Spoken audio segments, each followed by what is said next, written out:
On savait que la saison serait particulière. Mais bon, là, vous avez déjà 2 croisés. Covid, vous en avez 7. On va certainement jouer huis clos. Le payeur ne paye plus. Quel est ton regard sur tout ça? Tu te dis que c'est dingue? On a 10 points et on fait des bons matchs. Donc évidemment, et on prend du plaisir à l'entraînement avec ce groupe qui travaille dur. Voilà, après, c'est sûr qu'on a quelques domaines qu'on ne maîtrise pas. On subit les choses, mais de manière active. On les subit, mais on essaye de les contourner. Tout ce que tu as dit, je suis d'accord avec toi, sauf pour le huis clos. Parce que pour l'instant, moi, on ne joue pas à huis clos. Et j'ai eu le président encore hier soir qui me disait c'est possible, parce qu'il y a encore des décisions qui vont être prises ce soir, et puis encore le gouvernement qui doit parler. Mais nous, on a vraiment très envie de jouer devant notre public, parce que on sait que c'est une plus-value pour nous. Donc voilà, pour l'instant, pour moi, on ne joue pas à huis clos. Maintenant, on en saura peut-être un peu plus ce soir, je pense. C'est sûr, de revenir un petit mot sur Mich, le fait qu'il se blesse, ça fait un peu cliché, mais c'est vrai, voilà, de dire que le groupe va se battre pour le copain, tout ça, c'est vrai ou c'est un peu cliché? Non, c'est pas du tout cliché. Le groupe vit bien ensemble, vraiment. Je peux te dire que tout le monde a été touché. Moi, j'ai été personnellement très touché ce week-end. Perdre le match, perdre un point, parce que je pense qu'on peut revenir avec un point. Franchement, ça va pas changer ma vie. Ça va pas changer la vie du club. Mais ouais, ce petit-là, voilà, s'il représente beaucoup pour nous. C'était un peu la belle histoire, tu vois, depuis le début. Et puis d'un coup, ça s'arrête comme ça. Voilà, donc je peux pas dire qu'on l'ait bien vécu, mais en tout cas, on s'est toujours relevé. Hein, on a eu, je sais pas quelles étaient les cotes Parions Sport quand on a joué contre Valenciennes, mais je suis pas sûr, à part peut-être mon père. Je sais pas s'il a le droit de jouer lui, mais quelqu'un a mis un billet sur nous, c'est nos familles, quoi. Tout le reste, voilà. Et bon, là on est encore là-dessus, mais pour l'instant, contre vents et marées, on le fait. Voilà, on le fait, et on est classé 9e en ayant le 19e budget ou le 20e budget de Ligue 2. Voilà, donc c'est un peu dans l'ADN du club, ça. On va se battre, bien sûr qu'on va se battre. Qu'est-ce que tu attends de Redouane Kérouche?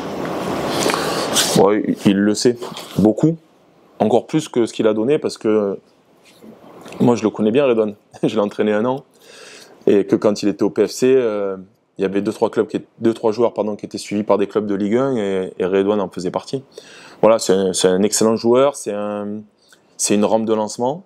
C'est quelqu'un qui a un sens tactique. Ça, c'est important dans une équipe. Et qui a l'expérience de la Ligue 2. Il fait partie des quelques joueurs qui ont l'expérience de la Ligue 2. Voilà, donc j'attends tout ça. J'attends surtout pas qu'il se fasse expulser comme un perdreau de l'année, ce qu'il a fait à Ajaccio, mais évidemment je me suis permis de lui dire. Et comme c'est quelqu'un d'honnête, il a admis qu'il avait fait une erreur. Voilà, donc c'est quelqu'un d'important dans le groupe déjà, au même titre que les autres, mais j'attends beaucoup, hein, bien sûr. C'est ce qu'il disait tout à l'heure, ne cherche pas d'excuses. Fred disait, il avait beaucoup de matchs, il était peut-être un peu fatigué, mais il dit non, c'est pas la fatigue. Non, il a été idiot sur le coup, il a admis. Non, c'est quelqu'un qui se cherche pas d'excuses, mais le groupe se cherche pas d'excuses, hein. Franchement, parce que tu vois, on pourrait, comme vous le disiez tout à l'heure, pas abandonner, mais relâcher un peu, parce qu'on se dit, putain, il y a ça, il t'arrive pas mal de... Mais non, au contraire, à chaque fois, j'ai l'impression que ça nous renforce. Ouais. On parle toujours d'entraîneur entraînant, est-ce que c'est encore plus le cas aujourd'hui pour toi? Ah ouais, en tout cas, bon, après j'ai un profil comme ça, mais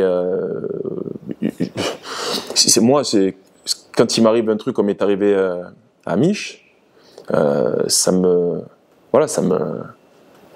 mobilise encore plus. J'ai envie de faire les choses, donc je tente de le faire passer. Ce que je disais aux garçons, on a beaucoup de personnes qui nous aiment autour de nous, que ce soit notre personnel administratif, nos supporters, nos sponsors, mais vraiment, j'ai des retours, les gens sont contents de notre début de saison, et vous aussi, vous aussi, je le sais. Mais on le fait pour eux, tu vois, on a envie de le faire pour eux. Et puis quand on n'a pas assez de force pour le faire pour cela, moi j'ai une pensée pour ceux qui nous aiment pas et qui attendent qu'on ait des mauvais résultats, tu vois, et qui sont heureux quand on va perdre à Rodez, tu vois, ça c'est la force supplémentaire, tu vois, il y a toujours des forces à aller chercher, donc on va chercher le maximum, et c'est comme ça qu'on sera performant. On a fait une bonne semaine, tu vois, on a bien bossé, maintenant on sait qu'on va jouer contre un gros de la poule, hein, on en a conscience, on n'est pas dans le même monde, donc il faudra être vraiment à 100%, en espérant que ne le soit pas. Déjà, comment s'est passée cette semaine d'entraînement, avec notamment la nouvelle de la blessure de Nico Renel. Comment vous avez vécu cette semaine? Franchement, on a tous été tristes pour Mich. C'est un bon gars. On était tous affectés et on lui souhaite un bon courage et un bon rétablissement. Et bah, faut qu'on fasse avec. Aussi penser aussi à Kevin Rocheteau qui est à peu près la même chose. Donc on doit avancer et on pense à eux. Donc on s'est entraîné normalement comme d'habitude. Comment tu abordes ce match contre le Havre, qui est une grosse écurie de Ligue 2, mais qui arrive dans une saison un peu compliquée, ils ont beaucoup de blessés aussi. Ouais, faut les prendre comme toutes les équipes qu'on a prises depuis le début de l'année. Une belle équipe de Ligue 2. Donc on sait de quoi ils sont capables. Donc faudra faire très attention. Qu'est-ce qu'ils sont capables de faire justement sans très de ce point? Bah, comme vous l'avez dit, c'est une grosse équipe de Ligue 2, donc ils peuvent marquer à tout moment et il faut être vigilant. J'imagine que le fait que Fabien soit là, ça joue forcément. Mais bien sûr, c'est un coach avec qui j'ai travaillé au Paris FC pendant 1 an, qui m'a fait confiance. J'ai su lui rendre l'appareil sur le terrain et j'essaie de faire de même ici à Dunkerque. C'est quoi son discours justement? Qu'est-ce qu'il attend de toi, Fabien?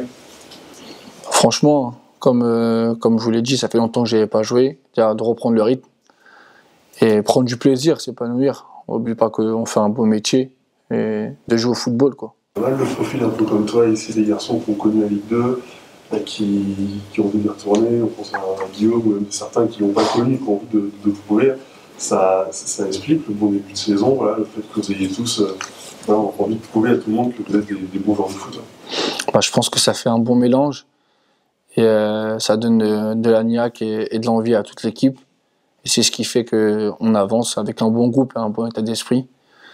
Du coup, bah, ça peut que fonctionner. Mich va pas être là, personne n'est irremplaçable, mais c'est vrai qu'il a amené beaucoup d'engagement. Est-ce que vous, au milieu de terrain, les milieux de terrain défensifs, il va falloir pousser un peu votre curseur pour, entre guillemets, compenser un peu ça? On sait que Mich, c'était un soldat qui allait au duel, qui allait vers l'avant aussi, qui se projetait beaucoup. Mais bon, on a d'autres joueurs qui sont dans ce style-là, qui peuvent apporter aussi. Donc il faudra faire avec.